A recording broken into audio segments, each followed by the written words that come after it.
আসসালামু আলাইকুম। আজকে আমার হাতের স্পেশাল একটি আচারের রেসিপি শেয়ার করতে চাচ্ছি আপনাদের সাথে।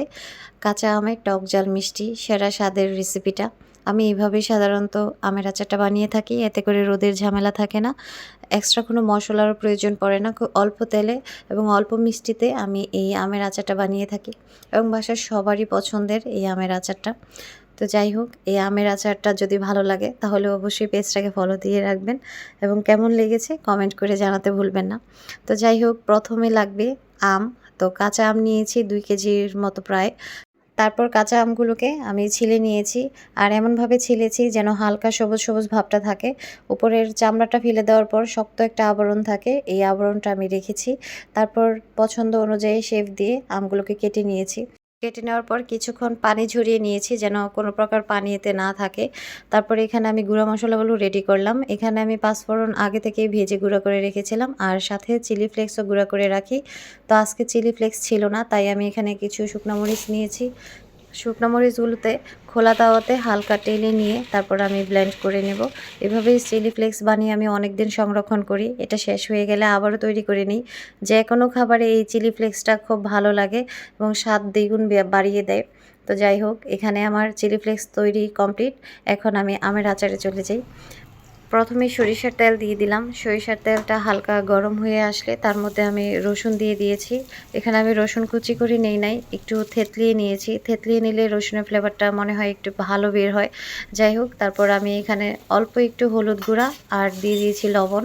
লবণ আর হলুদ গুঁড়াটা হালকা ভেজে তার মধ্যে আমি কেটে রাখা আমগুলো দিয়ে দিলাম। এখন আমগুলোকে আমি এই লবণ, হলুদ আর তেলের মিশ্রণে কিছুক্ষণ ভেজে নেব।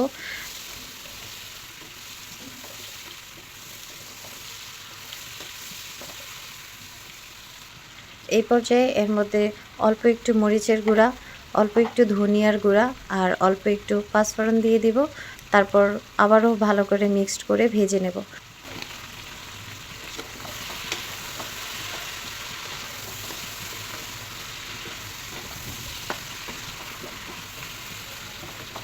এই পর্যায়ে এখানে আমি চিনি অ্যাড করব। চিনিটা অল্প অল্প করে অ্যাড করতে হবে। সবগুলো চিনি একবারে দিলে দলা পাকিয়ে যাওয়ার সম্ভাবনা থাকে। তো আমি এখানে 1 কাপ পরিমাণের চিনি দিয়ে ভালো করে মিক্সড করে নিচ্ছি। এখানে চিনির পরিবর্তে গুড়ও ব্যবহার করা যেতে পারে। গুড় দিয়েও আচার খুব ভালো হয়। যাই হোক, আমার চিনিটা যখন মিক্সড হয়ে আসবে তখন আমি এখানে আরেক কাপ চিনি দিয়ে দিব। আমি এখানে 2 কেজি কাঁচা আমের সাথে 2 কাপ চিনি ব্যবহার করেছি। অনেকে বেশি মিষ্টি খায় তারা বেশি চিনি দিতে পারেন এবং যারা কম চিনি খান তারা কম দিতে পারেন আরও। কিন্তু যার যার স্বাদের উপর ব্যালেন্স করেই চিনিটা ব্যবহার করতে হবে। আমি যেহেতু টক ঝাল মিষ্টি করছি তাই আমি চিনির পরিমাণটা কম দিয়েছি। এই পর্যায়ে চিনি থেকে যে শিরা উঠেছে এবং আমের রস থেকে খুব সুন্দর একটা ঘনত্ব তৈরি হয়েছে। আমি এর মধ্যে পাঁচফোড়ন গুঁড়ো আর দিয়ে দিলাম চিলি ফ্লেক্সটা দিয়ে একটু ভালো করে নেড়ে চেড়ে আমি চুলার আঁচটা একদমই কমিয়ে দিয়েছি এই পর্যায়ে। তারপর ভিনেগার দিয়ে দিলাম, এখানে 2 টেবিল চামচের মতো হবে। তো ভিনেগারটা দিলে প্রায় অনেক দিন আমের আচারটা ভালো থাকে, 5-6 মাস অনায়াসেই ভালো থাকে।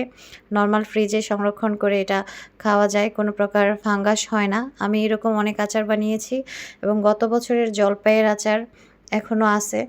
গত সিজনের জলপাইয়ের আচার, গত বছরের আমের আচার কিছুটা এখনও আছে, যেগুলো আমি প্রচুর বানিয়েছিলাম। যাই হোক, ভিনেগারটা দিলে আচার খুব ভালো থাকে।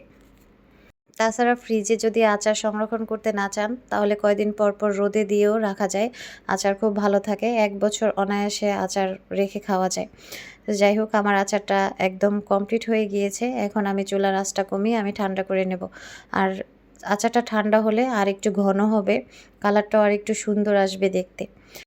আর আমি একটু পরপর এসে দেখছিলাম যে আচারটা কালারটা কেমন আসছে, ঠান্ডা হয়েছে কিনা। তো এই পর্যায়ে আচারটা পুরোপুরি ঠান্ডা হয়ে এসেছে আর কালারটাও দেখেন কি অসাধারণ এসেছে।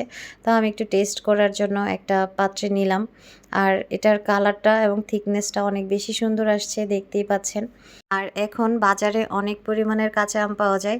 একদম আচারের উপযুক্ত কাঁচা আমগুলোই এখন বাজারে পাওয়া যাচ্ছে। তো সবাই তাড়াতাড়ি করে কাঁচা আম এনে এভাবে আচার বানিয়ে নিতে পারেন এবং সংরক্ষণও করতে পারেন।